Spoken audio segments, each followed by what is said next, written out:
Sən gedib məndən alandan məni qaldım sənsiz.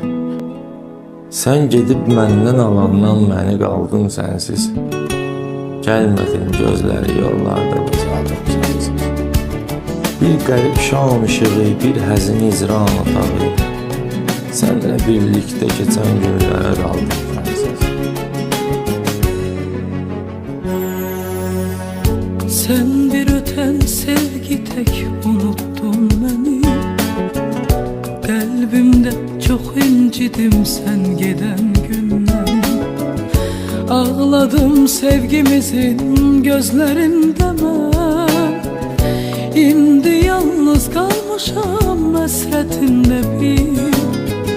Sen bir öten sevgi tek unuttun beni. Kalbimde çok incidim sen gelen günden. Ağladım sevgimizin gözlerinden. İndi yalnız kalmışam hasretinde değil. Her bir öten seherde gözledim seni.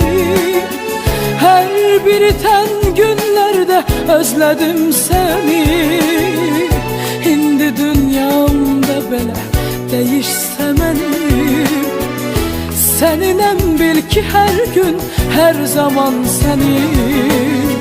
Her bir öten seherde gözledim senin. Her bir iten günlerde gözledim seni. İndi dünyamda belə değişse benim. Seninem bil ki her gün her zaman senin. Seninem iller ötüp geçse de bil ki yalnız seninem. Benden uzak düşsen de sen beni düşünen. Ömrümün en güzel şirin nəğməsi sen. Onu bil,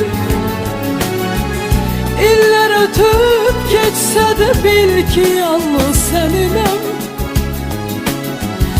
Benden uzak düşsen de sen beni düşünen. Ömrümün en güzel şirin nəğməsi senin. Talehin qələmi qismət yazanda səni də bəxtimə yazaydı kəşki. Son qərib xəyalım fikrin azanda sənli günlərim lazımdı kəşki. Süründüm ardınca kölgələr kimi ayaq izlərinə toxunmaq üçün. Bəxtim dolmadı nəğmələr kimi gül dodaqlarında oxunmaq üçün.